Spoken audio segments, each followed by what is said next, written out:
Secret Origins Podcast, Episode 7.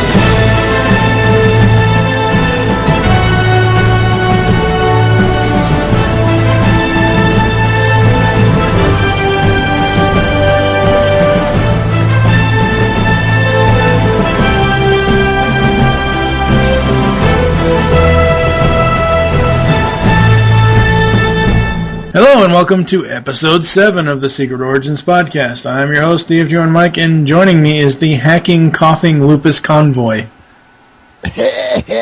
Yeah, hey everyone. Wow, for a second there you sounded like the old scary cat lady from The Simpsons. That's really disturbing. Yes, it is. Thank you so much. Yes, it is. Today we will be reviewing 3 more stories from Justice League season. Actually, we started season 2. This is the beginning of season 2, that's right. Yeah. I almost said season 1. Oh, crap. Oh, damn. So how have you been, sir, besides your hacking and coughing and... Honestly, I've had my head in a book this entire time, since the last episode. It's getting to be the end of the semester push, so it's study, study, study. Yep. Yes, study, not be looking up image galleries of Protector. Hey. If it wasn't for me, you wouldn't have gotten to hear that first. Did you see Proto Man's reply to us? Yes, and that was disturbing mentally, but honestly, he's the first person that I would think of with that toy, and I'm surprised he doesn't have one of the hand-painted protos yet. I mean... Yeah. He's probably already calling them up going, okay, how can I get one off of you guys right now? Just a resin. Yep. You know, that I so need... And see, the sad thing about Protector is that, and for those that don't know what we're talking about on a Justice League show, it's a Transformers thing. It's by Fans Project. It's Protector armor for the Classics and Henkei Rodimus figure. The problem with that is I need 4. 4? Yeah. Because, like, if I get Classics, the original Classics, I need 1 for car mode and 1 for robot mode. So I need to buy 2 of those figures. And then for the Henkei, I need a robot and a car mode. So I would need 4 Protector armors. Wow. I know, I'm crazy. I actually have... What do you think, though? Do you think it's going to be one version in Henkei colors and one version in Classics colors? Possibly. I don't know. It depends on what Fans Project does. They're tricksy. Yeah, I'm not really sure what they're going to do. I'm not really sure how I like in the car mode how the wings kind of protrude out of the armor. I know that that's part of the figure. It was the only way they could get it to work around in car mode. And the way that they... It's a good thing the gun flame thing is removable, because that just looks so wrong. It looks like he's... shitting a blue piece of flame. That's a very hot flame. Yeah, that's a hot piece of shit. Oh boy. Oh my. Yes. With me, it's been, well, this won't actually be out until, this episode will be released, let's see, the 27th, so we are recording it on the 20th. It will be released a week from when we record it. As of this recording, my buddy Kevin Thompson and I did an interview over on Tooncast with Maurice LaMarche. And we just wanted to interview him because we've had episode 50 of Tooncast come up, which was on Inspector Gadget, which he was one of the people that voiced Chief Quimby. And I wanted to interview him. I love the brain. I love a lot of the other stuff he's done. Egon from Ghostbusters. He did Dizzy Devil and Tiny Toons. And we had a question for him about what kind of voice acting does he prefer, whether it be cartoons, video games, whatever. And he said the video game work is especially hard because you have all this dialogue. He then went to go on and spill the beans that he is going to be Mr. Freeze in Arkham Asylum 2, which has caused a whole...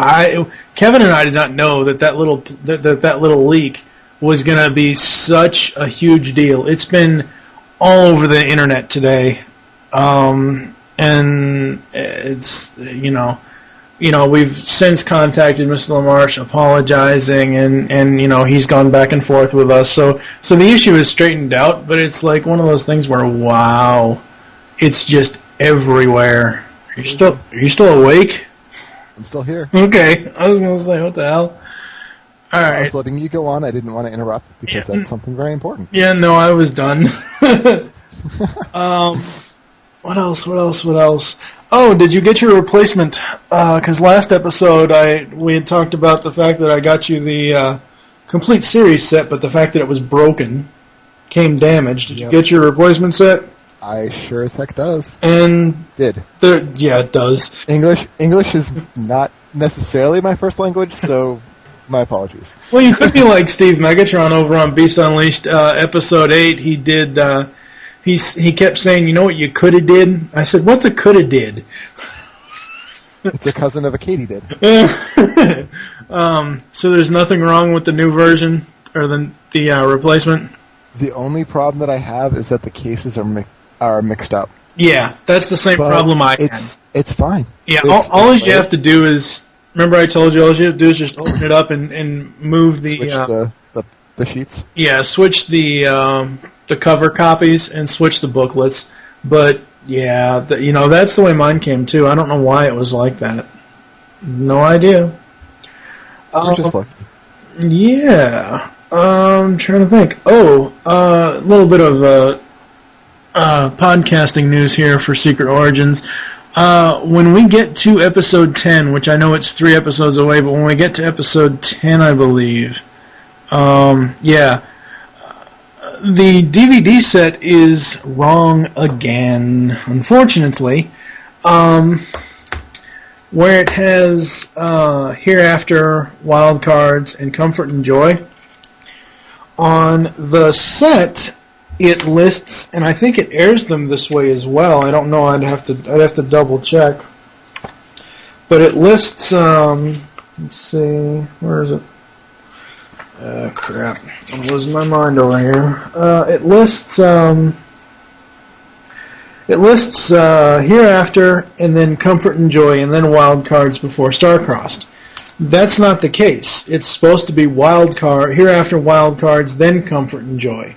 Because in Wild Cards, John and Shira have at the end of that two-parter, they have consummated their relationship, and in Comfort and Joy, they are we assume that they are full-on dating because they go off and have holiday fun together. So we will be reviewing them in that order. It'll be Hereafter, Wild Cards, and then Comfort and Joy. And then after that, in episode 11, it'll be Starcrossed. So that's out of the way. You have anything else you'd like to bring up? Not really. All right, we're going to get into some episodes. Any minute now, Brainiac will explode. And guess what? You're going with him. No, Darkseid. To get off this rock, you'll have to go through me. You really are a glutton for punishment. Time and again I've beaten you, humbled you. What makes you think today's outcome will be any different? Because this time, I won't stop until you're just a greasy smear on my fist. Let's go.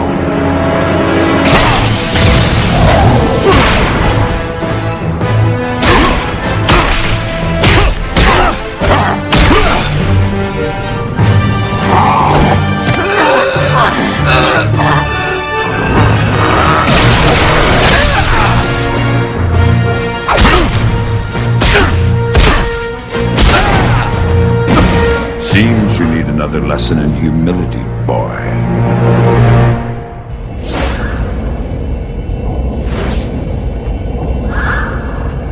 Wait! Where's Superman? That idiot. I'll get him. The rest of you take off, now. But just do it! I hope he knows what he's doing.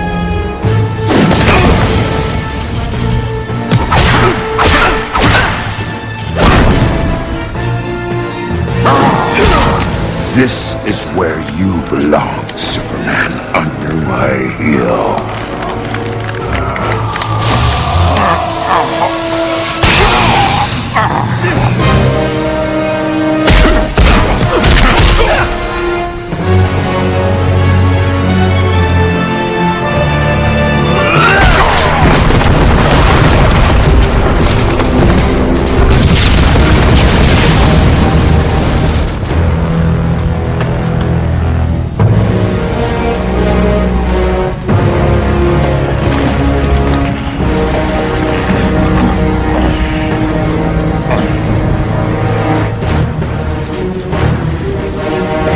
Superman!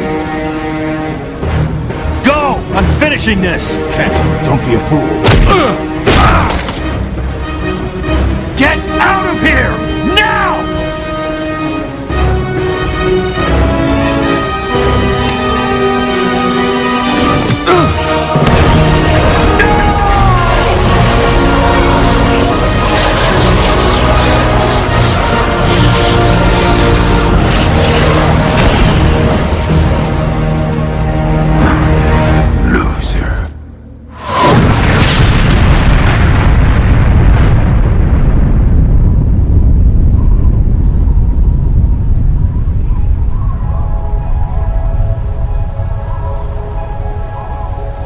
Nothing could have survived that. Not even Darkseid. You know something, Bruce? You're not always right. First up today is Twilight, and no, this does not sparkle. Kill it with fire. No, this is a good Twilight episode. This is not that hideous, god-awful book and movie franchise. Oh, God. I'm trying to think where I was going to go somewhere with that, but I just couldn't. Just to give you a little bit of backstory, the last time that we saw Darkseid was in Superman the Animated Series. So basically, this is where all the continuity starts coming back in, as far as between Superman the Animated Series and Justice League and all that other stuff. So, in Part 1, on a distant planet, a fleet of ships under the command of Steppenwolf is under attack from a larger number of ships, unable to get out of the gravity well or a boom tube themselves out. Steppenwolf contacts Apokolips to update Darkseid. Darkseid on his situation. Desaad realizes that they might come under attack from New Genesis, but Darkseid still took the risk. Thanking him for his years of service, Darkseid orders Steppenwolf to take his many with him, but Steppenwolf suddenly screams as the connection breaks off. Orion takes the place of Steppenwolf, and then sends Darkseid a present by way of a boom tube. Steppenwolf's vessel, which crashes into a fire pit, causing an explosion and destroys several war machines in the depot. It makes its way to Darkseid's palace, burying him, Desaad, and Kalibak in the rubble. As Darkseid emerges from the rubble, Highfather contacts him and gives him fair warning. Break the treaty again, and Apokolips will be the target. At the Watchtower, Hawkgirl is watching a video of some hawks. John Jones comes in and offers her some company. She says she is feeling homesick and relays how she arrived on Earth. While chasing a pair of criminals, she stumbled into a space-time disturbance that catapulted her to another part of the galaxy. Now she is lost with no idea how to get home. Back on Apokolips, Kalibak is overseeing the reconstruction. Desaad points out the losses that they incurred, but Darkseid says that the solution to the anti-life equation is almost in their grasp. Desaad criticizes the move as a fool's errand, and in punishment, Darkseid kills Desaad with the Omega Beam. God, I love those things. That's so fucking cool. However, a ship of unknown origin arrives, and Darkseid realizes it's death. At the Watchtower, Hawkgirl is explaining how she arrived on Earth. She tracked... Wait, what the hell? Did they repeat it? Didn't... What the... Okay. Oh! Okay. I get it. Never mind. Sorry. At the Watchtower, Hawkgirl is explaining how she arrived on Earth. She tracked a group of criminals to their base. They used some sort of particle weapon on her, sending her to Earth. Jean notes that most of the Justice League's members are either exiles or the last of their kind. Suddenly, an alarm sounds in the tower. Heading down a level, Hawkgirl and Jean meet with Superman, Batman, and Wonder Woman. Batman says that the unknown energy signature is appearing in the tower, which Superman recognizes as a boom tube. Suddenly, Darkseid appears. Superman begins assaulting him, but Diana and Jean restrain him before they damage the station. Darkseid explains that Apokolips is under attack by Brainiac and that he needs their help. Superman is willing to leave them to die, but Darkseid notes that Brainiac will not stop with Apokolips. As the Justice League debates what to do, Superman is finally convinced to help despite his suspicion that Darkseid is plotting something, but asks Batman to do something for him. On Apokolips, Kalibak leads the attack on Brainiac's ship, but his shields are too powerful. Superman and the Justice League arrive, but they also cannot break through the shield. Darkseid, however, has another plan. Meanwhile, Batman and Wonder Woman have a boom-tubed to New Genesis, hoping to enlist Orion's help in stopping Brainiac. Oh man, I love it when Batman boom-tubes. He can't stand it. He's like, no.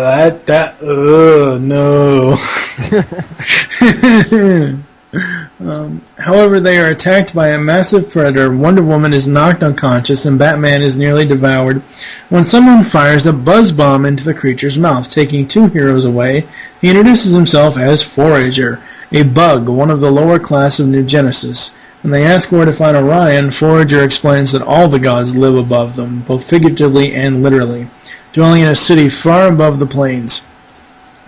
I love Batman's line, "I'm going to need a longer grapple." He says it so dejectedly, too. I know, yeah. Just like, first the boom tube, now this. Come on. Yeah. Heading for the city, Batman and Wonder Woman encounter Light Ray, who spanks Wonder Woman and dares her to race. When Batman covering Light Ray with his cape, they capture Light Ray and ask where to find Orion. However, Orion has found them. Back on Apokolips, Superman challenges Brainiac to come and fight him. Brainiac opens his shields enough to blast Superman with an energy blast. But Superman is able to withstand the energy long enough to further open the shield. Darkseid uses his firepower uses this to fire a powerful energy weapon at Brainiac, which damages him, causing the shields of his vessel to go down, and allow all of Kalibak's army to destroy the device, trying to absorb Apokolips's databanks. Brainiac takes flight, and the Justice League follow in the Javelin, chasing Brainiac to an asteroid field. However, once they fly over a hole within the large asteroid, they realize that they have been led into a trap. The asteroid is shaped like Brainiac's head. Oh boy. Because it can't be a supervillain holdout unless it's got a giant head. Yeah. Looking like the supervillain. Yes, that's very, very true. I just have actually, I have a lot of notes on this. I don't know, I've got a lot of notes on these episodes for some strange reason. It's not like Season 1 where I only had like a few for each one, but first note is Darkseid is back, and his head ain't blowed up. Well, they blew up in Legacy, the final two-parter of Superman the Animated Series. His head got blown up. One way to deal with somebody, I suppose. Yeah. Hawkgirl's betrayal storyline starts here. She's seeding them with their her past and all that stuff. Kalibak. Worf is Kalibak. Star Trek reference. Yep. Michael Dorn plays Kalibak. The Crimea River line.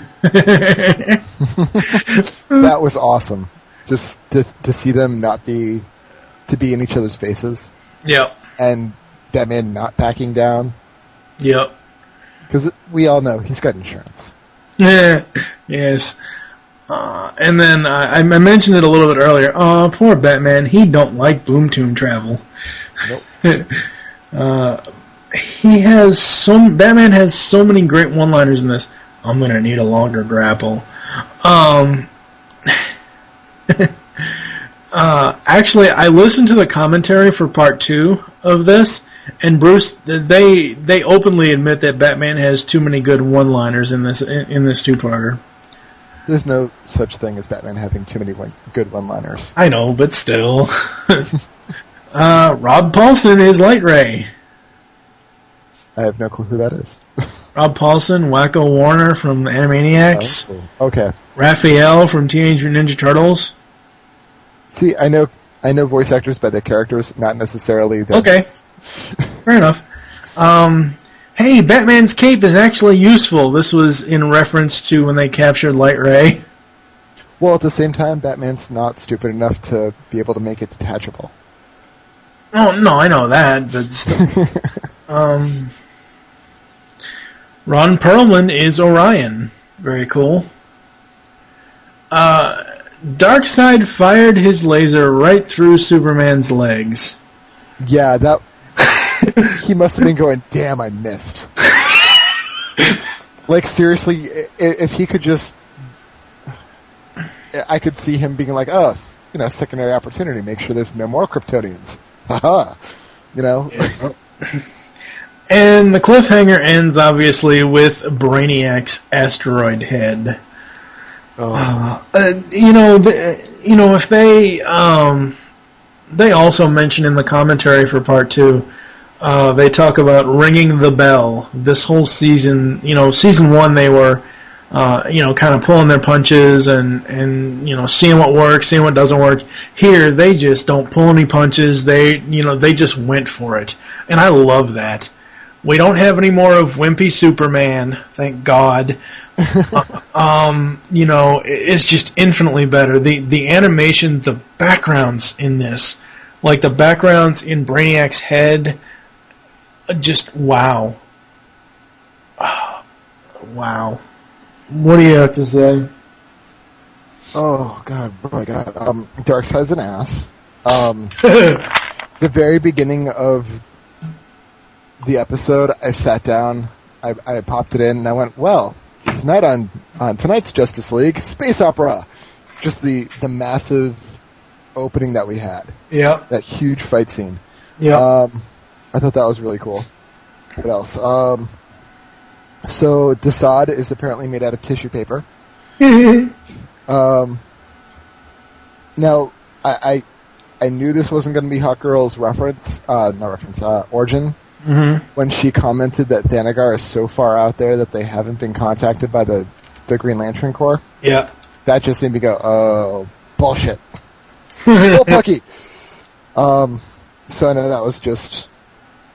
That just made me go, okay, now this is where we're starting to see the upcoming big twist at the end. The comment that she made about the Just Us League, and then Jean actually smirking. Yeah, that was kind of cool. Jean actually showing any type of emotion. That was pretty awesome. It's funny, I find that... Now, I don't know if it's the way that they wanted Carl Lumbly to portray the role of J'onn J'onzz. I find him very offsetting when it comes to humor, because he just doesn't get it, for the most part. At least in the first season I did. Of course, maybe as they go along, it'll get better, but... Continue. Okay.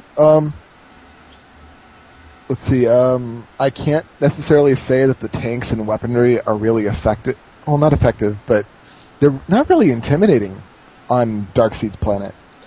Darkseid, not Seed. Darkseid. My apologies. I'm a comic guy. Come on. You should know it. I hate to bring this up, but I was half expecting to see War Wheels.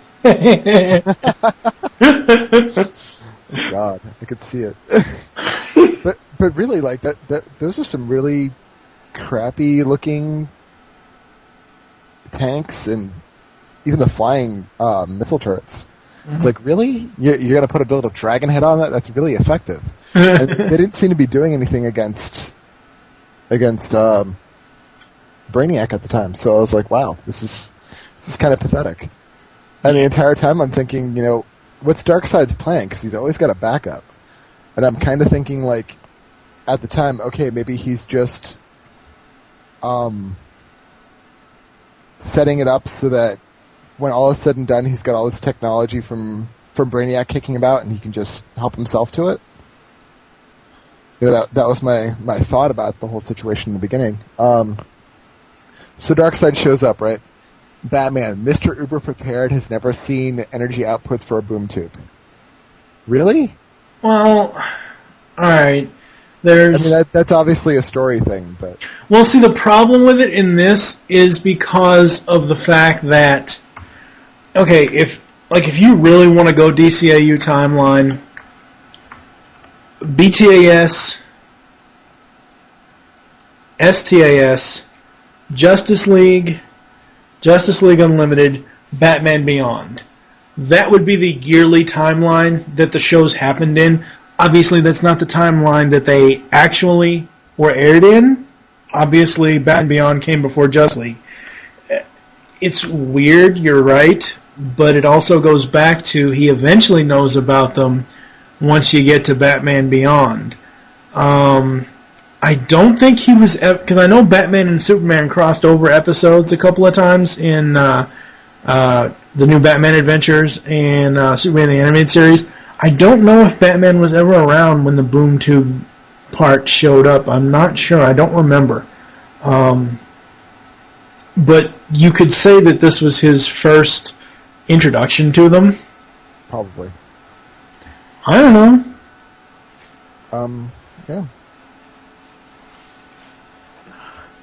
Let's see. Oh, okay. How did Hawkgirl put on her seatbelt exactly? Because it's a crossover, flight type harness. Mm-hmm. How exactly is she getting those just magically through her wings? I'm just like, how? That's got to be really uncomfortable to just put on and put off. And, well, maybe it was like the specially made spacesuit she had in was it War? It's uber stretchy. No, was it? I'm trying to think if it was in Blackest Night in season 1 of Warworld. The episodes we shall not name. All right, but in Blackest Night, yeah, it was in Blackest Night. She had that specially designed spacesuit with the wings in the back of it. So maybe this, I don't know. I have no idea. It was nice to see Superman not being the wimp. Like, yes. Darkseid shows up and all of a sudden it's like, not in my house! Wham! Wham! And they're like, oh crap, he's going to throw the entire space station out of orbit. I like how they did that. That was kind of like how they did that. I like how they showed the fact that if you start having a fight in the Watchtower, it's going to go all wonky on you. And Darkseid was calling him Kal-El. Yep. I caught that and I was like, wow. Really? Well, Darkseid knows. Right. So see, I didn't watch Superman, so... Yeah. At least not all of it. Yeah. Darkseid's known for some time now. And if you look at the timeline, like I said before, even in the timeline that the show's aired in, BTAS, STIS, Batman Beyond Justice League, from STIS to Justice League, it's been at least two to 2.5 years, maybe more, since the last time they saw each other in Superman the Animated Series. So what really surprised me was they were mentioning in the commentary how, for some strange reason, they could not get Tim Daly back. And they brought in George Newbern. And George, they had to kind of coach him on, they had to kind of sit him down and show him all this stuff about, why Superman hates this guy. So he could, get that rage in him and find that dark place to bring that rage out of Darkseid. And he did an awesome job voice acting Superman against Darkseid. It's good. I mean, man, I don't imagine seeing Superman being that way. Like, people are in danger. Doesn't matter if they're good or bad, but people are in danger normally. He's the one to step up, and it's like, oh, good, you know? Get rid of Apokolips. I don't want to deal with it anymore. Right, but the reason why he was like that, and Batman even says it, you know, we know he used you. He turned you around and turned you loose on Earth and made you turn against Earth. And, you know, if someone did that to me, I would definitely want their planet to freaking die. He is like uber tyrant, and everyone's there to basically do whatever he says, so Yep. I can understand his mentality, but still, seeing that cold... that coming out of Superman's kind of eerie and scary, and it does kind of make me think like this is foreshadowing towards the Justice Lords, almost. To see these, I mean, in the aspect of, oh my god, there's actually dark parts to these characters. It could be. Up to this point, Superman's pretty much been the Boy Scout, but, you know, He's gone Eagle Scout at this point. Well, it's one of those things where you have to realize that Darkseid and then later Brainiac, they're his two biggest villains. Outside of Luthor. Luthor is like his main... Well, he's his main foe, but Lex Luthor has no superpowers. Lex Luthor is not a computer bent on assimilating all the information and destroying the world. You know, Lex Luthor doesn't have I-beams coming out of his face, for Christ's sake. You know, Darkseid does. Brainiac is this supercomputer entity that just runs wild and destroys worlds after he collects all the data. So you would have to have some more emotion than just, oh yeah, we're going to go help them. Oh hell no, we ain't going to help them. He did this and he did that. I like Batman's line, I suggest you get over it. But, yeah. What else are you going to say? Oh, what else? Okay, so what's up with Forager? Like, in this episode, he just kind of shows up and, oh, I am but a mere bug. Quite literally, the guy is a bug. He evolved out of insects. So, I would have liked to have seen more with him instead of him just showing up, and then that's it. See, I don't know much about the Fourth World characters outside of what I've seen in this DCAU. As far as the comics go, I do know that Butch. Oh, I know I'm going to butcher his. I think it's Lukic or Luchik or I don't know. The director that's on the commentary. He had said that there was a scene with the Forever People in there that they had to cut out. But they're there at the end as well. I don't know much about any of them other than Darkseid, Highfather, and Orion, and Light Ray. I don't know much about any of the others, so I really couldn't comment on it. Well, I'll say that for the next part. We already covered the gonna need a longer grapple. Yep. I was curious as to what type of son Apokolips had. That's interesting. Yeah. Because Soup still had his powers. Yep. So, let's see. Light Ray, worse than the Flash. I didn't think that was possible in this series. But we don't get much with Light Ray. There's like two scenes. What we do get. Well, it's awesome though. Come on now. Who else would have the balls to slap Wonder Woman's ass? Oh god, what else? I already covered Darkseid's miss. The spooky head in space. Yep, it's a supervillain's place. The only other thing I had written down was, way to go, Soups. You bet that farm, you just might get a new tractor out of it. I'll bet the farm on it. I'm like, oh, yeah, well, you've got one to bet, I guess. Yep. But that's all I got for the episode. Alright, so we're going to move into part 2 here. As part 2 starts in Brainiac's asteroid, Superman, Jean, and Hawkgirl exit the Javelin, as a hover platform arrives to take them to Brainiac. Sitting on a throne, Brainiac offers Superman another chance to join him in carrying out the legacy of Krypton. Calling him a perversion of Krypton, Superman refuses. I believe there's a line that wasn't said. Oh God, it's during that whole exchange between the two of them, where I believe Superman was going to say, "You can kiss my." I could have sworn he was going to say, "Kiss my ass," or it's something like that. I'm going to have to go back and watch it and see, but I don't remember. But yeah, that was awesome. Brainiac attacks, but the Leaguers are able to destroy Brainiac's body. Unfortunately, Brainiac's programming is within the asteroid itself. Worse for the League, Brainiac has several robots to spare. On New Genesis, Highfather is with a group of children instructing them on the merits of gardening and how it takes time. Orion, Batman, and Wonder Woman and Light Ray come in saying that they have news from Apokolips. Not wanting to frighten the children, Highfather takes them outside the garden. Explaining what is happening on Apokolips, Orion wants to mount an army and destroy Darkseid, but Highfather reminds him that the treaty forbids New Genesis from interfering in the internal affairs of Apokolips. Orion counters that Darkseid's existence is a very threat to peace, which Highfather concedes, but he remembers all too well the war between two worlds. Torn between the threat of Darkseid and the horrors of the war, Highfather decides to consult the Source before he commits to any action and commands Orion to wait for his decision. Orion concedes, but is clearly angered by the decision as he punches a pillar.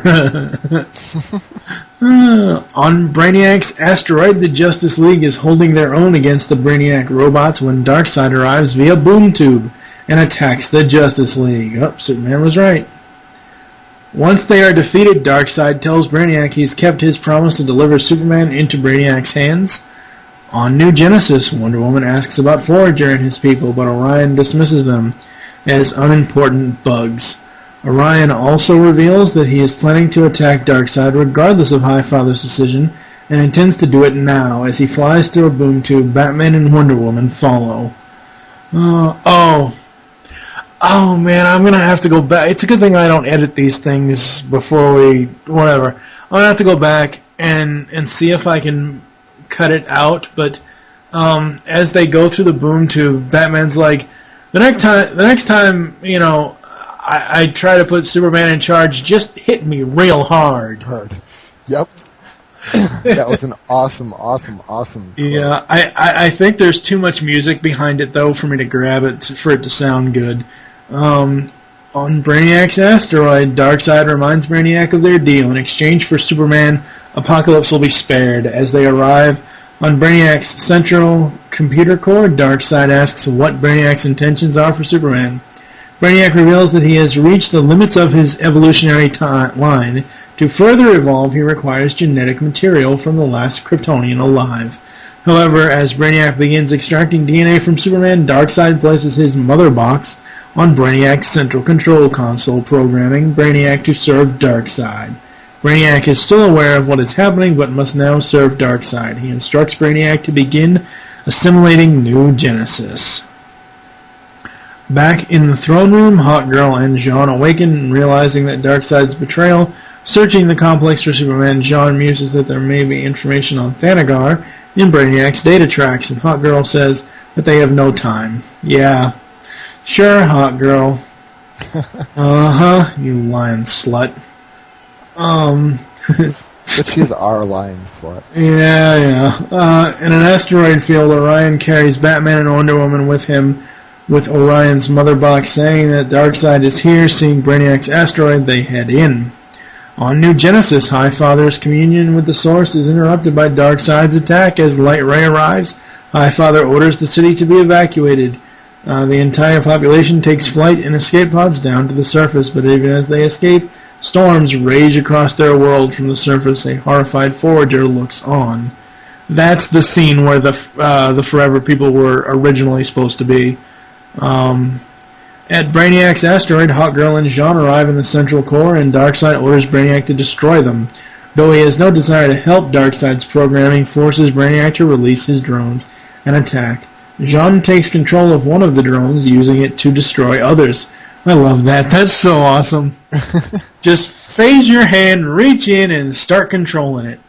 Oh. Are you having fun? Yes. Yes. And that's what I meant earlier, where, Hot Girl was making a joke about it. And he's like, yes, I am. And it's like, wow, way to be so cold. Let's see. But they are nearly overwhelmed when Orion, Batman, and Wonder Woman arrive. Orion immediately goes for Darkseid while Batman tries to stop Brainiac's assault. Unable to work the controls, Batman smashes the console. Yeah, if you don't know how to read the thing, if you don't know how to read the language, just hit it. It works. Hey, it works for Shahira. It works for Hawk Girl. Oh, if it doesn't work, hit it. Yeah, just smash it. Releasing Superman and deactivating the drones and absorption of New Genesis, also causing a critical system failure that will destroy the asteroid. As the Justice League flees for the Javelin, Superman stays behind. When the League realizes that Superman isn't with them, Batman tells them to take off as he goes looking for Superman. That idiot! I love that line. Wonder Woman was like, where's Superman? That idiot. Elsewhere, Darkseid and Orion are locked in combat. Darkseid is pleased to see Orion's skills in combat, but Darkseid is the stronger. However, Superman arrives, destroys Orion's mother box, and challenges him to combat. Superman is able to hold his own, but Darkseid is still the stronger one. Batman arrives and tries to stop him, but Superman refuses to leave. You know what I don't get? I don't get that when he goes up to him, telling him to leave, he whispers in his ear, "Don't be a fool, Kent." Like nobody knows this. I mean, come on. Batman then activates a boom tube and drags Superman away, which also pulls Orion into it as well. Though beaten and battered, Darkseid sneers, knowing that he ultimately won. With that, the asteroid explodes. I love Darkseid's line, "Loser." On New Genesis, the Justice League have met up with Highfather and Lightray. Batman says that there is no way either Darkseid or Brainiac could have survived, but Superman is not so sure. Lightray has failed to find any of the other new gods, and Highfather fears that all is lost. Suddenly, the children Highfather was with earlier stumble upon them, along with a host of other new gods who were given shelter by Forager. Highfather thanks Forager for his compassion and promotes him to a higher social standing. Looking, Jean hopes that one day Hot Girl will find her place. She responds with a unsure maybe, thus ending this two-parter. I have a little bit less notes on this one. Like I said before, Superman was right. It was a trap. Q. Oh, what's his name? Q Mon Calamari. It's a trap. Oh yeah. Whatever his name is. Yeah. I already said it. There might be info on Thanagar here. Pause. There's no time for that. Superman needs us. Well, I mean, it does make sense. It's a very good cover. Yep. Wow. I don't know if you noticed this, but when they were doing the battle against the robots, the Hot Girl spinning mace move, that was awesome. I love that. That's so... a giant propeller, and I'm thinking, how the hell is that not going up her arm? I love that so much. That's so awesome. Oh. Superman versus Darkseid, round 2. Ding! Someone's going down. Yeah. Yep. So what were you going to say? Was like, when Darkseid's like, how is this going to be any different than the last time? And Superman's like, because this time you're going to be a greasy smear on my fist. Yeah. That was like, wait, that came out of Kent? What? Superman does not talk that way. Apparently that also goes back to what I was saying earlier. George Newbern coming into this needed to learn the history between Superman and Darkseid in the cartoon, and he needed to get that anger up. It was definitely something that I didn't anticipate. But, do you have anything to go on? I mean, I've got more, but... No, go ahead. Okay, let's see. So when they're going in there and they're being overridden by Brainiac, and Hawkgirl's like, well, now what do we do? And Superman's like, now we just have to wait. I'm like, no, y'all can fly. Really, all three of you. There's nothing keeping you there. So they beat the crap out of the first Brainiac, and I'm like, wow, that was kind of anticlimactic, but this entire time, all they needed was a magic mace. That's all they needed. Just beat the crap out of him with the mace. No more Brainiac. Problem solved. I'm like, wow, that's awesome. And then the rest of the Brainiacs show up. I'm like, oh, damn. But Hawkgirl's like, I'm sorry. Well, somebody had to do it. Took you long enough, you know? Let's see, we already talked about next time I put Superman in charge, hit me hard. Yep. To see the switch go on with Darkseid, how he was going from being someone that you would think to be like a second-rate villain through the first part of the episode. Yeah. Like, oh, yeah, another plan. Sure. Okay, you're doing great, you know. I'm more intimidated by the Joker, honestly. And now suddenly, like, the plan in a plan starts to come out, and it's like, wow. This is the Darkseid I'm really afraid of. This is the one that I'm really, like, quaking in my boots about getting that anti-life equation. Yeah, see, again, you know, I've said this before, again, you really need to go back and watch Superman the Animated Series, because it all evolves from that, and then it goes into this. I saw half of an episode of that two-part story arc, I think. But it was like, wow, okay, now we're actually seeing the evil villain that we're really tooting and being afraid of. Magic Mace, it's great to see it as always.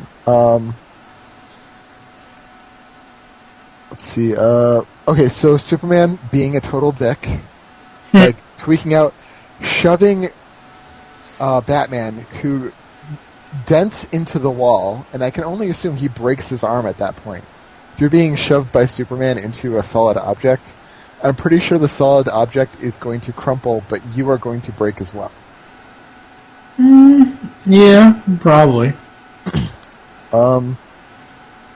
We had a Mr. Miracle. Yep. He'll come back eventually.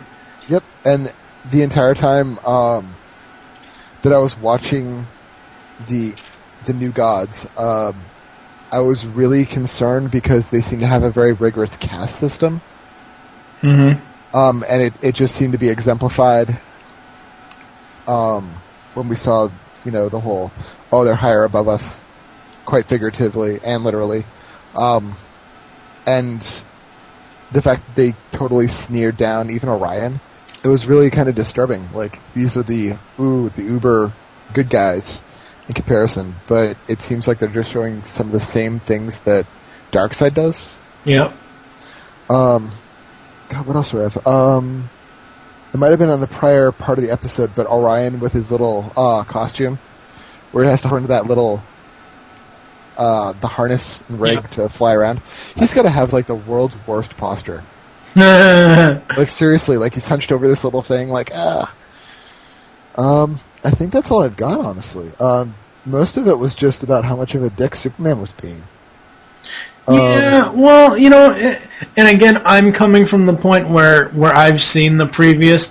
Really, for you to get caught up on the Superman Darkseid animosity, you have to go back to Superman. Right, but really the only episodes of Superman the Animated Series you need to watch to do that is Brave New Metropolis, or no, not Brave New Metropolis. Apokolips Now Part 1 and Part 2, and Legacy Part 1 and Part 2. So that'll catch you up on that. So, I mean, that's one of the reasons why I can look past it, because I know why it's coming like this. Okay. But in your case, I see where you're coming from, that you think he's being a dick. Well, I think the big part that made me think, wow, he's a big dick, was when he shoved Clark like that. Not Clark, Bruce. I was like, wow, he just shoved his best friend. Potentially, he could have killed him. Well, and again, that they've had tension since World's Finest, which was in Superman the Animated Series 2. So, they're not always buddy-buddy. Right. So, yeah. I got one more. Why isn't Brainiac interested in Jean? He's the last of his kind. He's basically the key to all knowledge about Martian history, culture, and he's not interested in Jean? I'm not sure, really. I think it's one of those things where it's not Brainiac is interested in people. He's interested in planets. He's interested in, well, yes, it's knowledge, but, man, I'm not sure how to debate that because, technically Mars is dead. So, like Darkseid said, as you know, Kal-El, once Brainiac devours a world, he moves on. Well, Mars is already dead, so, why would he have an interest in Jean? Now, if it was somebody like the Preserver that was in Superman the Animated Series, who was collecting last of their kind people, I could see it that way. This guy had this huge zoo and had the last Zarnian, the last Kryptonian, the last whatever, the last Lobo. Yeah, Lobo. Yeah, I could see it being like that. But Brainiac is all about knowledge. And he specifically states later in what was it, Divided We Fall, he states that once I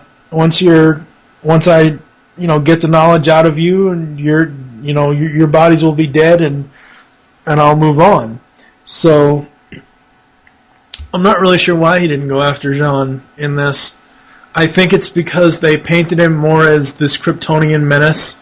That because he is Superman's or one of Superman's biggest villains, that he would go after Superman and not John. That makes sense. I guess that's the only way I can explain it. But I think that's all I got for this one. All right, we are gonna move on.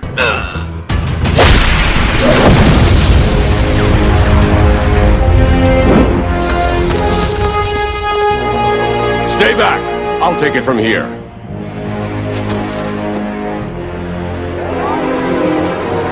You don't have any powers. I have this.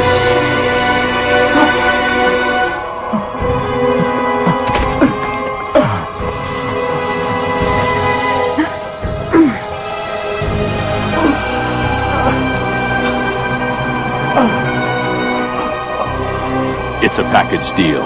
You get our strengths, but you also get our weaknesses.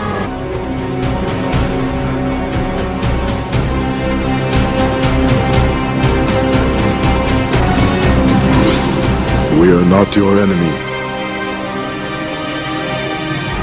You know what to do. Yes, you know.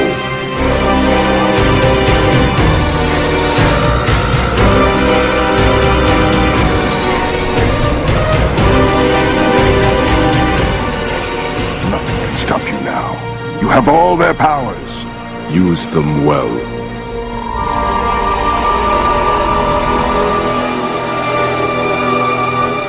So you lied to me. What? It was all a lie, wasn't it? I don't know what you're talking about. Then let me spell it out for you. I can read your mind, Lex. If that's true, then you know what this is, and that I'm willing to use it.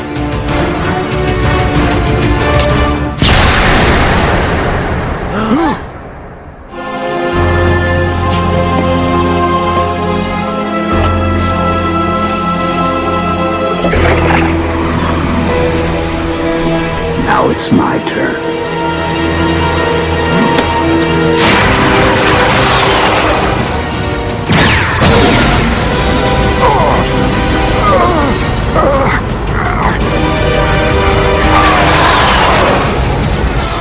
I say we let them waste each other. Since when do we do what you say? Wait.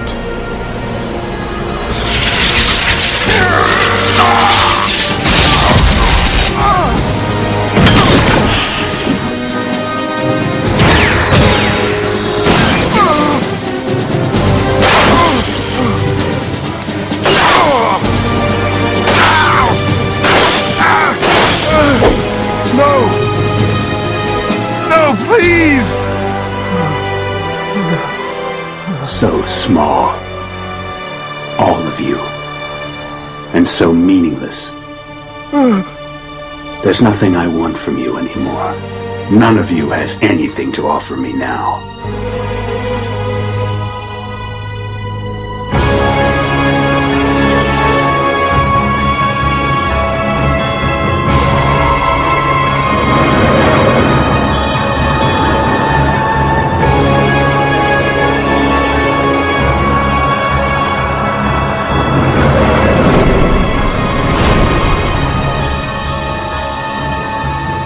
Where's he going? Where gods belong. Oh, stop. Up next is Tabula Rasa.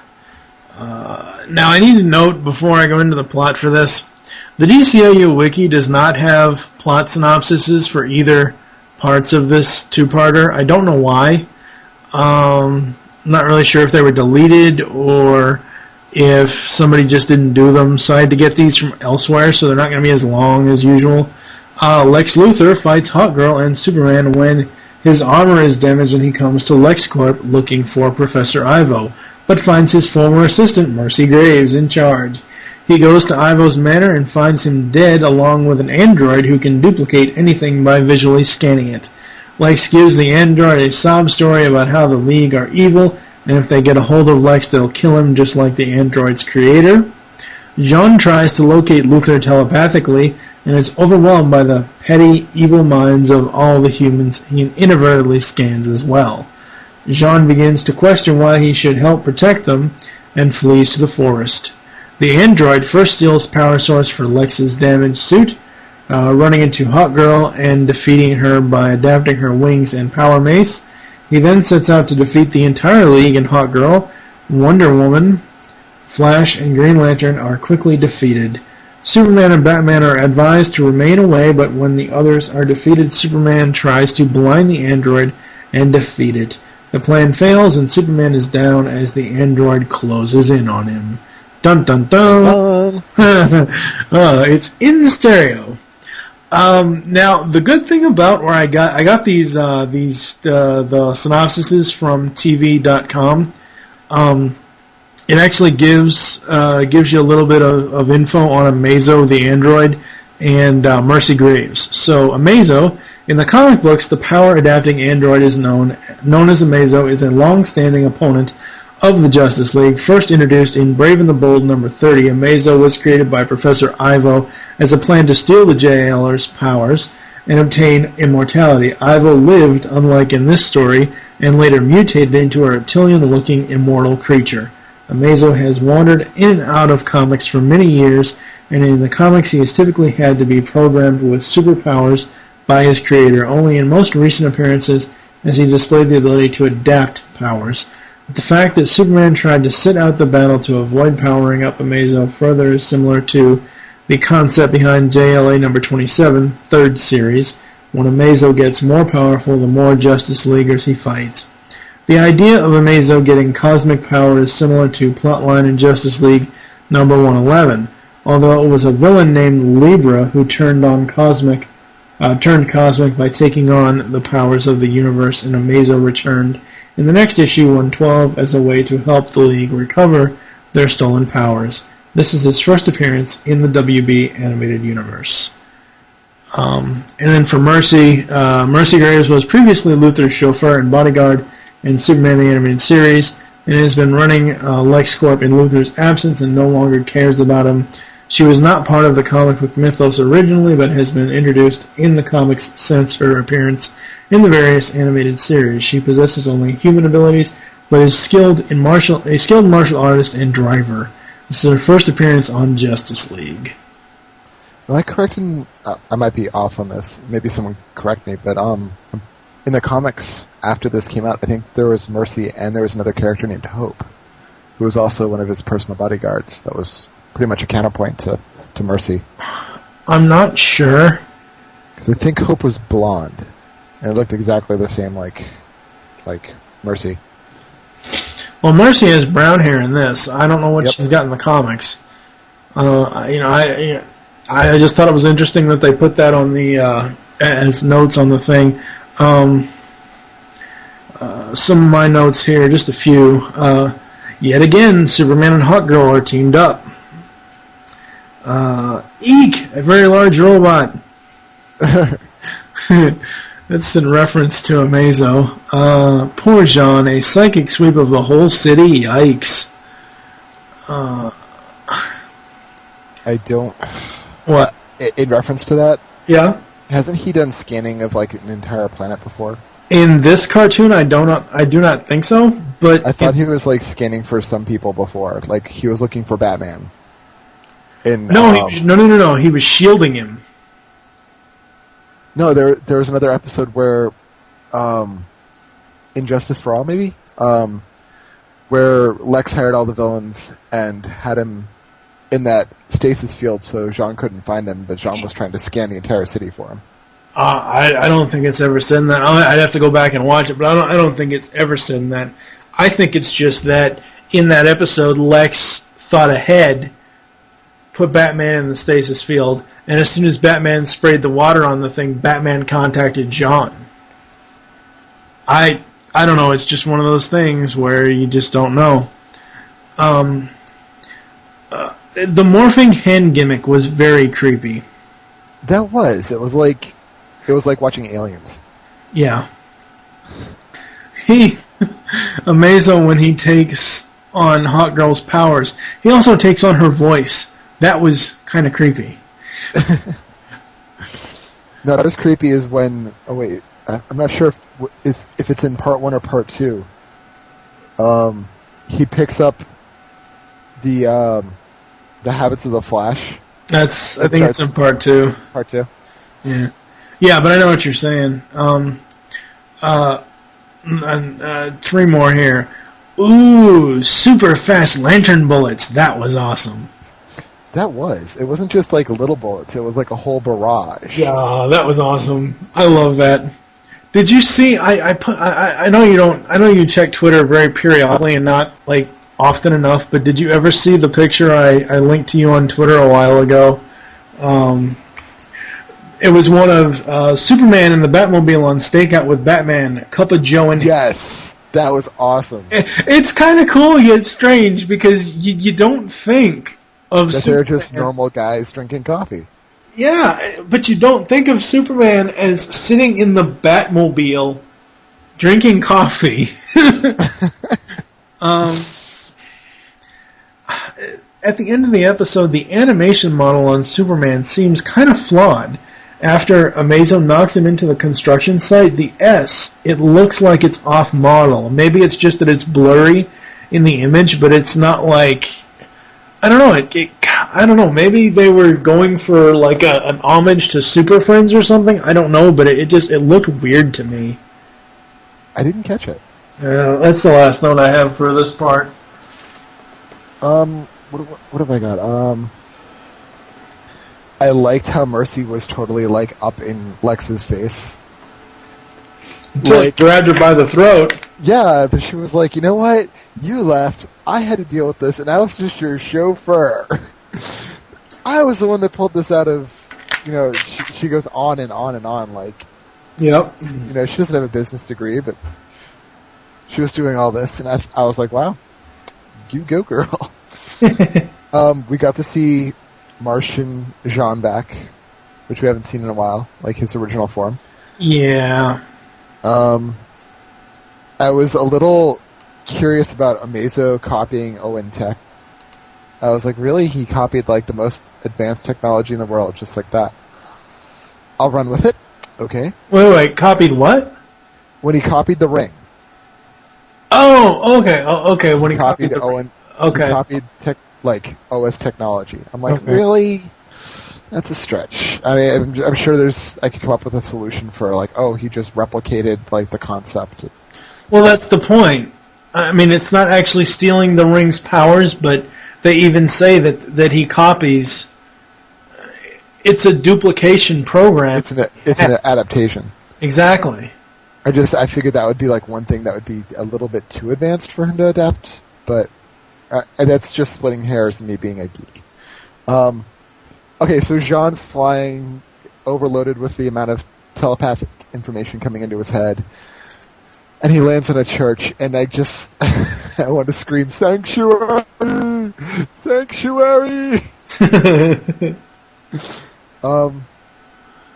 Yeah, poor Hawkgirl getting slammed with a giant mesh. The entire time I was thinking it's a birdcage. And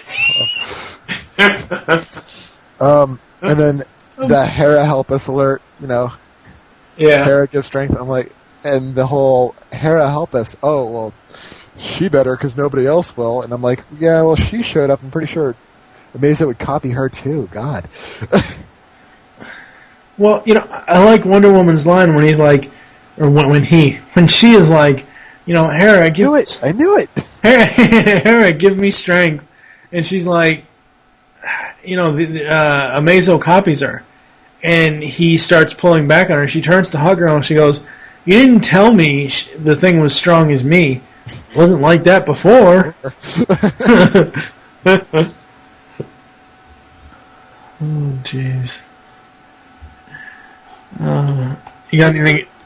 I think that's pretty much it. Really? Okay. All right. So moving on to part 2. As the android duplicates Superman's physiology, oh boy, Batman arrives and uses green kryptonite to drive the android off. It flees and returns to Lex, who is trying to rebuild his suit with Mercy's help. Lex convinces the now skeptical android to once more try and kill the League.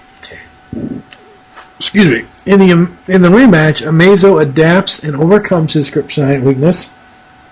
He fights the League to a standstill, and when Lex arrives on the scene with his rebuilt battlesuit, the League, minus Wonder Woman and Jean, are defeated. In the forest, Jean realizes not all humans are flawed when he scans a search party looking for a lost girl. Jean finds the girl and accepts his heroic role once more. He and Wonder Woman, searching for him, arrive and goads their opponent into duplicating his powers. The android uses them to read Lex's mind and realizes Luthor never cared for him. With no other choice, Lex activates a remote detonator and triggers a pre-planted explosive in the android's head. Now, I gotta say, android head go boom, that was scary. That was earth-shattering. That was mind-blowing. Oh, God. Come on, I had to go there. Oh. But I love the League's reaction, though.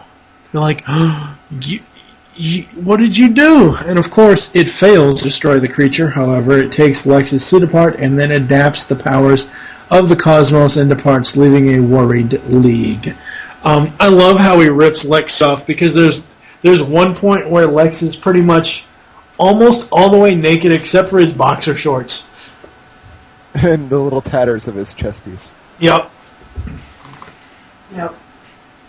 So that ends Tabula Rasa, the 2-parter. I've got a few notes on this one. The beginning of it when Superman and Amazo are fighting. The super headbutt. Oh, good thud. Yeah, we'll see that again.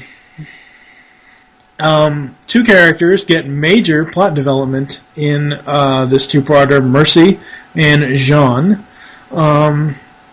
Lex, you conniving SOB, in reference to when he tricks Amazo into trying to kill the League again.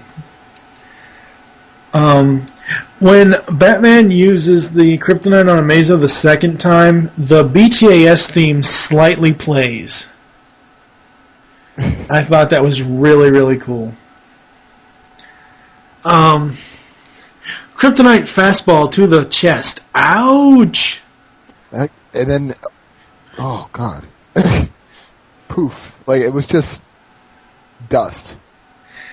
But I like what Flash did, though. He quickly ran over and did his little whirly-gig thing with his hands and blew the dust off and stuff.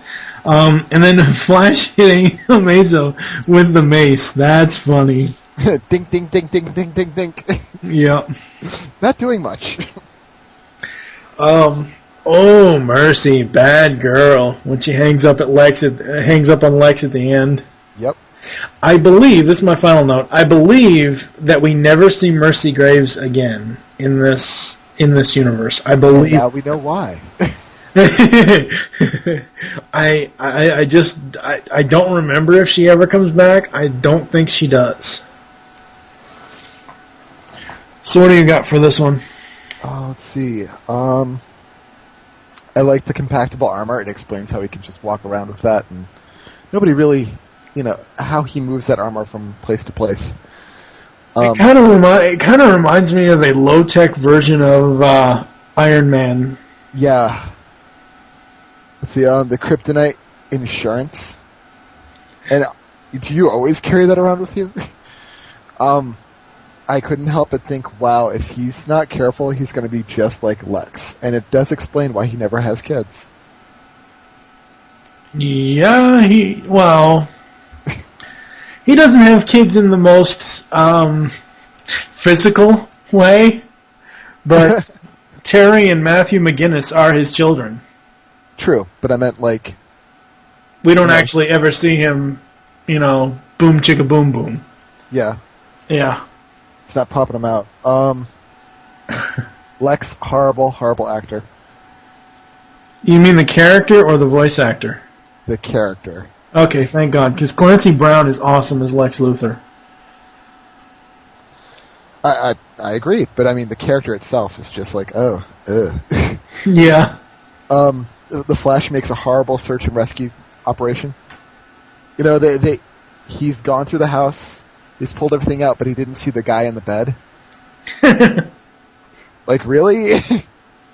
So I never really want to be there. Well, wait a minute. When the house was on fire, right? Was the body already buried outside? I don't know, because they said that it was the water brushed away the dirt that was covering it. So that's what I'm saying. Maybe before Lex left, maybe he took Ivo off the stretcher thing, and maybe he tried to bury him. I don't know. I don't know if that would actually work. Like, if it was buried out in the back, that kind of incriminates it, and I kind of expect him to be more of the guy that would set it up to make it look like an accident, and the poor guy was in there at the time. Well, they did. Lex did say at the beginning of the first episode, at the beginning of the first part, that the cigarettes finally got him. Right. So there would be no way for them to connect Lex to Ivo's death. True. The guy was already dead before he got there.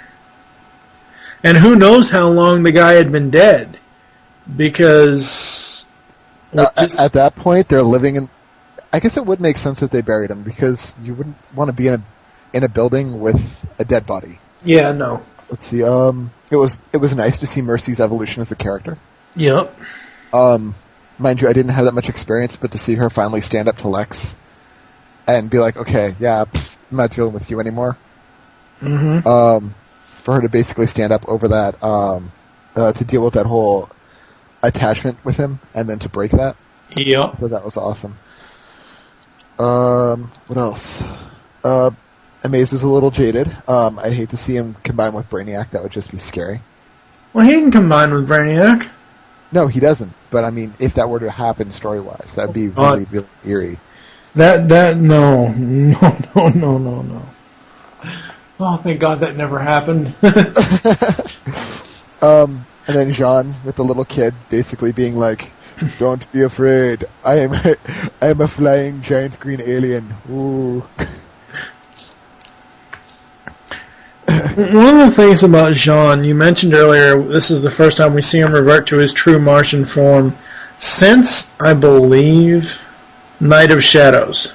Because in Night of Shadows, during the whole dream sequence, or the whole spell sequence, he reverted. But this is the first time we've seen it since then. I don't really mind it because he's going primitive. He's going into the forest. So it would make sense that he reverts to his natural form, not only to blend in more, but to be one with nature, maybe? How can you blend in anymore? I mean, he's already bright green. I mean... I guess the cape kind of does it. Yeah. Bright, shiny blue cape kind of doesn't really say, I'm one with nature. Well, it depends on if you're pagan or not, I suppose. Oh, Lord. Oh, God, what else do I have?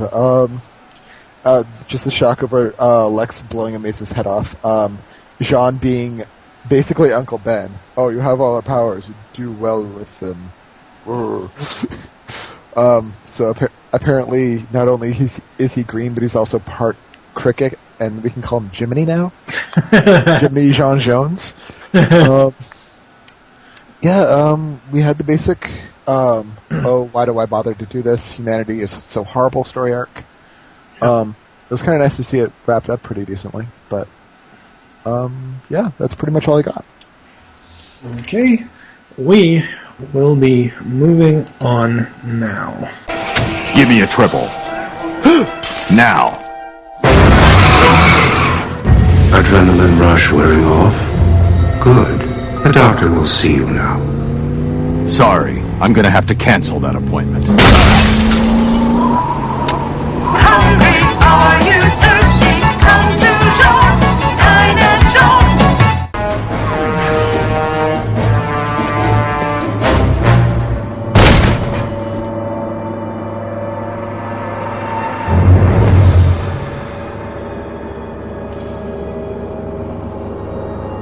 Coming here was the mistake of your life.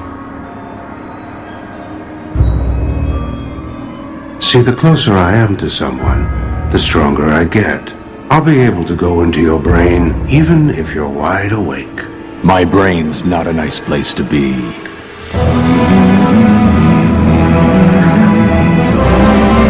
What's that stupid song going through your mind? It's what's keeping you out, Johnny.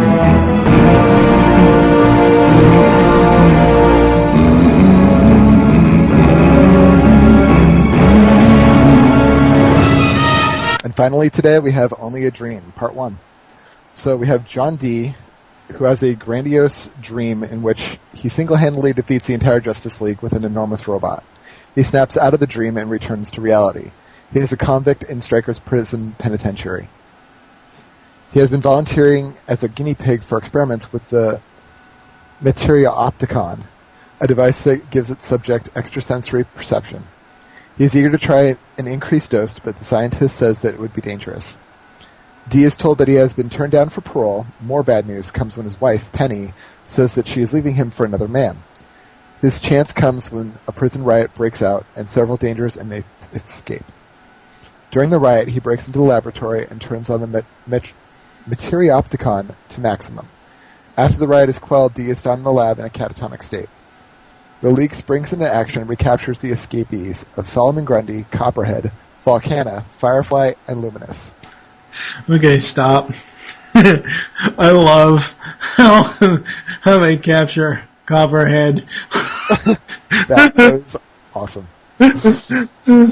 Oh, yeah. You didn't really think this one through, did you? No. I'm going to drop you 40 feet. She's going to drop you like a bad habit. Alright, continue. Okay, Batman and Jon Stewart capture Volcana and Firefly and return them to Strikers. Batman yawns, explaining that he has gone for 3 days without sleep. While there, they are told that D has escaped the prison infirmary, now littered with bodies of the other men in similar catatonic states. Lantern leaves to join the others, while Batman determines to track down D. That night, D is watching the house Penny shares with her new man. Through telepathy, he appears in her dreams, adopting a new, terrifying appearance and the name Dr. Destiny. Asleep, Penny begins to scream, and her man is unable to wake her. Superman, Flash, Hawkgirl, J'onn J'onzz, and Lantern are able to capture the remaining escapees. Hawkgirl nearly breaks down inside a trap made of shrinking walls conjured by Luminous, showing that she is in fact claustrophobic. The League decides to call it a night, except for Batman, who tracks down Penny in a hospital, and J'onn, whom Batman calls in. J'onn probes Penny's mind, but is unable to bring her out of her delusional state. He also gleans D's new persona, and that he wants revenge against the League. As the rest of the League falls asleep, Dr. Destiny's soft laughter can be heard in the background. That was one of the creepiest to be continued ever. I honestly thought that this one episode would be, it could have been a standalone episode. Mm-hmm. Like, it could have just, that whole foreboding, ominous ending, it definitely could have been a nice cliffhanger, but it could have been a standalone if he was going to be an ongoing villain character for a season or something. Yeah, I've found that my last note, I'm going to start with my last note first.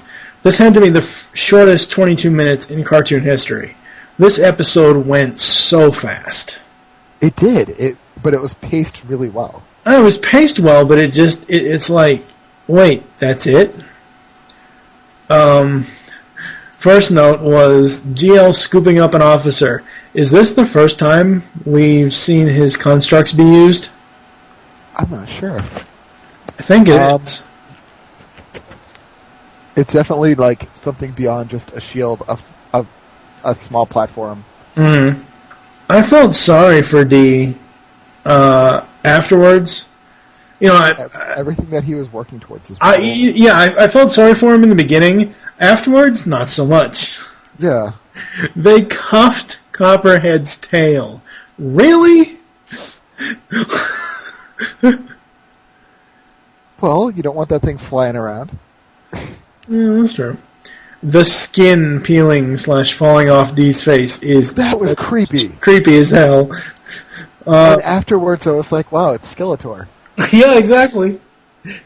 It's Skeletor in a blue suit. Well, he had blue skin, right? No, Skeletor had yellow skin. I said it was Skeletor. Well, yeah, his skin is blue, but what I'm so used to Skeletor for is the purple hood and the purple armor on his chest. Not really so much that his skin is blue. Okay. Oh, what do you got? Oh, what do I have? The opening animation, it was different than normal. Yeah, it was. To depict the different dream sequences. We got to see Ultra Humanite and the Joker. Yeah. And then Solomon Grundy. In the dream sequence, he actually was kind of eloquent. He could talk. It's okay, you're one of us now. Really? That's pretty cool. But I think I fell in love with Volcanica. Or Volcana. Volcana, yeah. Just her voice, her attitude. I don't know who she's a villain for, but that was actually pretty cool. Volcana was Volcana and Luminous were both reused Superman the Animated Series villains. Okay. Or, no, wait. Was it... I'm trying to think. Was Volcana in Superman the Animated Series, or she might have been Batman the Animated Series? I'm not... just keep going. I'm going to look it up. Okay. What else? So we saw Firefly, which the first time I got introduced to him was the Batman animated series. Mm-hmm. I was kind of concerned that one of the cops might have been Mendoza, maybe, from Batman. You mean Montoya? Montoya. God, why do I think it's Mendoza? But yeah, the future female question. Yeah. GL states the obvious. Why would you put something like that in a prison with supervillains? Yeah. Really? GL's glowy green eyes in the dark. Like, that's the first time we actually see him in the dark, and it's kind of creepy. I was really concerned if maybe Hawkgirl was claustrophobic. And we get to see Solomon Grundy totally kick ass. Yep. Like, he's this uber villain that's just beating the crap out of everything. Mm-hmm. Again, why are they gassing a zombie? He doesn't need to breathe. Yeah. Apparently he does, but the Flash getting his ass kicked a lot. Again, they're like, oh, don't worry, he'll live. It's Solomon Grundy. He's a zombie. He's not alive. Yeah. The Flash showing his supportive, like, I don't want to say parental, but really compassionate side, where he's, tucking in Hawkgirl and, being by her side. That really showed a little bit of another aspect of the character, I think. Mm-hmm. Yeah, could be. That's pretty much it. What do you got? I've already gone through my notes. I'm still looking for Volcana over here. Okay, do you want me to continue on? Yeah, she is a Superman the Animated Series villain. So, I wasn't sure where she had came from because he had like 2 or 3 female villains. Well, 4 actually. Now that I'm looking through this thing, 5, but like just cheesy female villains. He had Roxy Rocket and Volcana. So, but that's where she came from with Superman the Animated Series. Cool. I guess we can move on to part 2. Okay, so in part 2, Batman quickly calls all the other members, but they're already asleep. In their dreams, each of them lives out their worst nightmare. Hawkgirl is trapped in a coffin and buried alive. Flash is trapped in a world where he is moving so fast that everyone and everything around him is motionless. Superman's powers increase beyond his ability to control him, and he accidentally causes the destruction accidentally kills those that he loves, including Lois Lane, Jimmy Olsen, and Perry White. Jon Stewart is trapped in a world where everyone is afraid of him, and he's unable to understand their language or make himself understood, and the energy of his ring is consuming him from the inside. Batman determines to track Dee down, reasoning that he has probably chosen someplace familiar as a hideout. John takes the other Leaguers to the Watchtower for medical attention. Hearing a news report that Penny has died as a result of Destiny's torture, John decides that he has to risk entering his teammates' minds. Batman searches Dee's house and his regular haunts, but his lack of sleep is threatening to catch up with him before he can find Dee. His computer tells him that Dee was a low-level LexCorp employee arrested in a warehouse for guarding a supply of smuggled weapons after a sweep by the League. Got a little trivia for you there. What's that? You know who the voice of the computer was? Who? Maria Canales-Barrera. So it was Hawkgirl? Yeah. That's awesome. Where was I? One by one, Jean meets his teammates in their dreams and brings them out of their delusions, mainly by telling them they can control their power. For Flash, he simply had to slow his heartbeat. Dr. Destiny attempts to fight them, appearing as a giant one-dream world. Although they defeat him, Hawkgirl is still trapped, and Destiny focuses all of his energy on blocking off her mind from Jean's telepathy. Batman tracks Dee down at a warehouse. Dee is close enough that he can enter Batman's mind even though he's awake, but Batman keeps him out by humming Frere Jacques over and over again. Relying partly on projecting telepathic illusions, Dee attacks Batman hand-to-hand, trying to stab him with a syringe containing a sedative. In the fight, Dee accidentally injects himself and falls unconscious.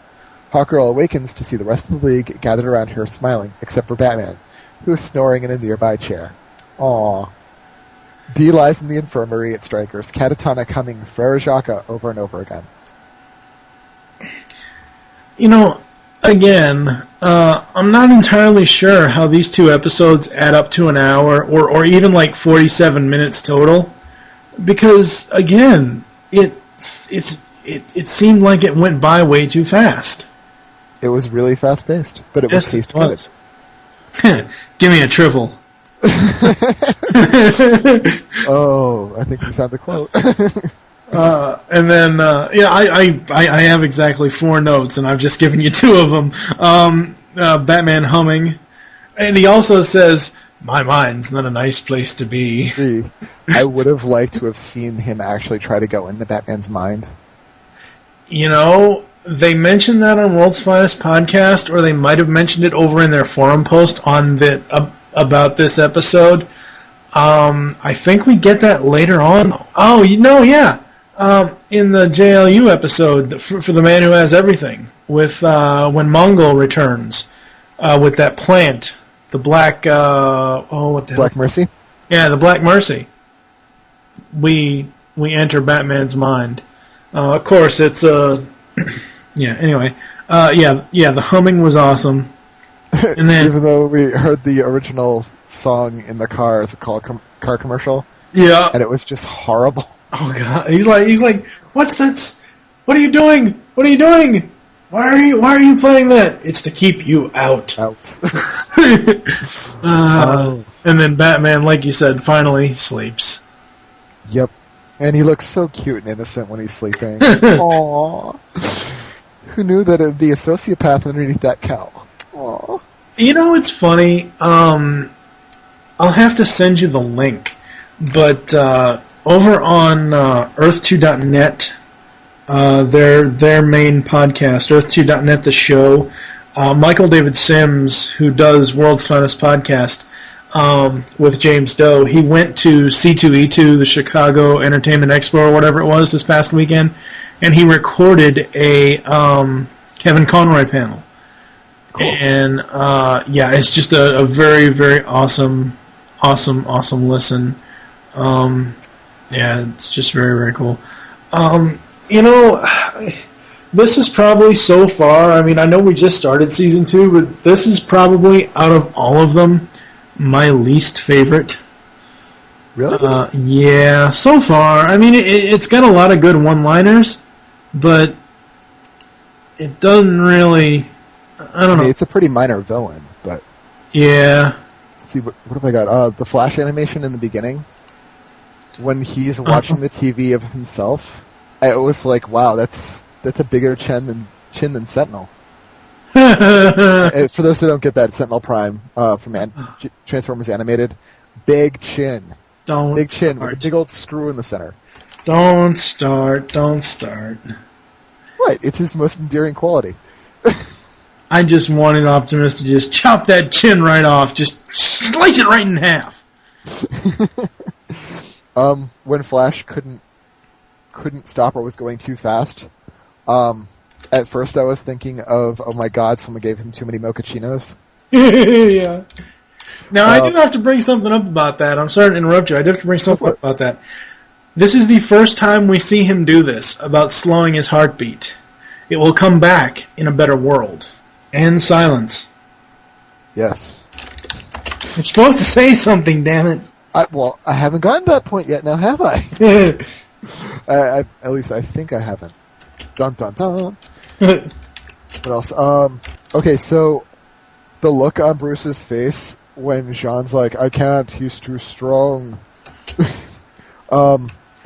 Bruce's look on his face was kind of like, really? You're a Martian. Come on, dude. Really? You're like the most powerful telepath on the planet, next to like a few other high-level characters. Really? Really? You're not even trying. At this point, does Lois know that Clark is Superman? I don't think so, no. That's just kind of like, really? After all this? Yeah, I know, but I don't think so. And then Hamina... Okay, during the Green Lantern Nightmare, one of the billboards is one of the longest fish names of all time. And it has some meaning in Star Trek, but it's a Hawaiian word, so it's like Hamana Wana Kaputa blah blah blah. Although I'm a linguist, I will say I know next to nothing about Hawaiian. So I saw that and I was like, wow, okay. Caught that. And then I thought it was hilarious that Green Lantern GL has a Marine tattoo. Mm-hmm. Like, really? They gave a character a tattoo? Like one of the superheroes? Really? Wow. That's interesting.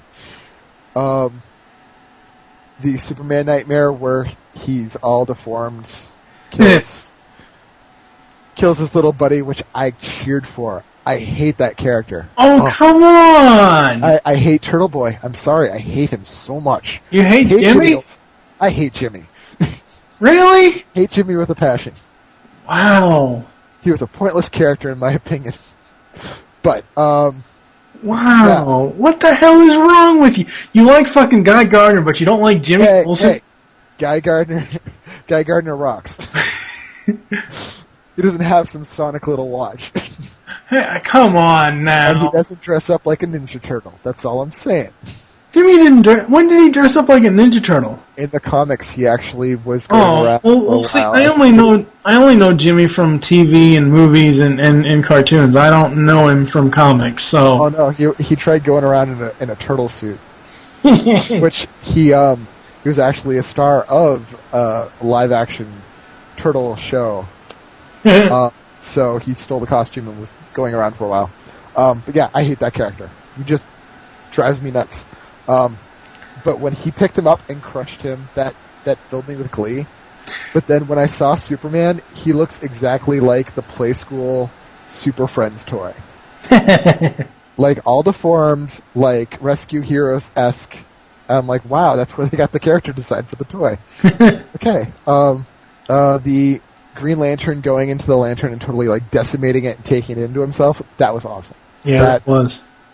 And then the whole fight scene between Dr. Destiny and Bats, that last part was just awesome. Yes. Like, the whole flashing in and out, and, like, honestly, the character, Dr. Destiny, when he, during this, if I were to go through that, I would be creeped out beyond belief. Oh, yeah. But then, dying on your own, not dying, but, being injected by your own over-the-top sedative dose. Yeah. It's scary. And I still don't understand why he is so against the Justice League. Well, he really didn't have a problem with Batman and I forget who it was. I think it's all the non-powered leaguers, like maybe Batman and Flash or whatever. Well, Flash had superpowers. He was you leave us in the dust. I know the Flash has super speed, but like that's pretty much all the Flash has is super speed. He doesn't fly, he's not bulletproof, he doesn't have a ring. Dee's whole thing was, they think they're better than everybody else, and I don't know, it might be in the audio. Of course, you probably won't listen to the final episode once it goes up. I wouldn't say that. Yes, you have you caught up yet to all the other episodes we've released and recorded so far? No. I plead the fifth. See? No. I plead the Guy Gardner. No, you can't plead the Guy Gardner. Sure I can. No. We have anything else we want to say about Only a Dream? Nope. Yeah. Alright, well, we are going to head to the outro, and we will be back after this. This is the quote of Episode 7. We know he used you, humiliated you, brainwashed you, wound you up like a tin soldier, and turned you loose against Earth. Cry me a river. On the outside chance that this isn't another one of his schemes, we have to take action. So I suggest you get over it. Well, that's it for Episode 7. We did, like I said before, we started Season 2. So far, just out of this episodes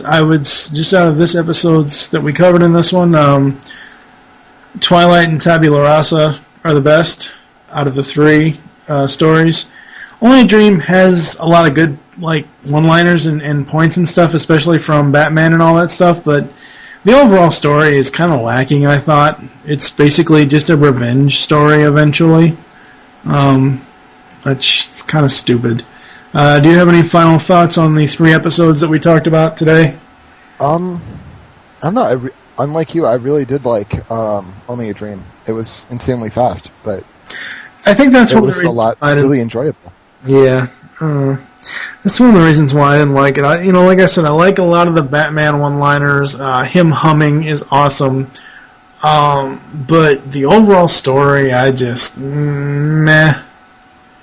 I honestly like the fact that this was a character that was really minor.